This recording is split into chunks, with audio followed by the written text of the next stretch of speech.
আশা করি তোমরা সবাই খুব ভালো আছো। তো আজকে বানাবো লাঞ্চ। তো লাঞ্চ কী বানাবো সেটাই তোমাদের সাথে শেয়ার করবো। আজকে বানাবো হচ্ছে দুধ শুক্তো। তো সেই রেসিপিটা পুরোটাই তোমাদের সাথে শেয়ার করবো। সামান্য উপকরণ দিয়ে করবো, যেগুলো মোটামুটি আমাদের ঘরেই অ্যাভেলেবেল। তো চলো। শুক্তোর জন্য নিয়েছি কাঁচা কলা, পটল, লাফা, কুমড়ো, বেগুন আর উচ্ছে। নিয়েছি হাফ মালাই নারকেল, নিয়েছি বড়ি, নিয়েছি আদা। নারকেলটাকে গরম জলে ভিজিয়ে একটু দুধ বার করে নিয়েছি। শুকনো খোলায় শুকনো লঙ্কা, মৌরি, একটু সর্ষে আর একটু পোস্ত খুব ভালো করে ভেজে নেব, আর ওটার একটা পেস্ট বানিয়ে নেব। এবার একে একে বড়ি সহ সব সবজি আলাদা আলাদা করে অল্প অল্প তেলে ভেজে তুলে নেব।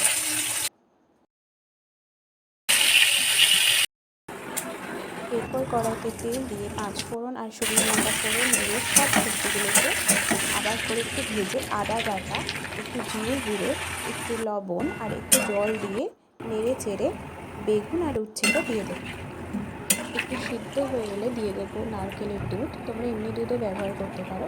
আর দিয়ে দেবো ওই ভাজা মশলাটা। সব শেষে দিয়ে দেবো একটু চিনি আর দিয়ে দেবো ঘি। Ready.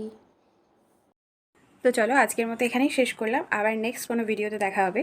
Thanks for watching. By.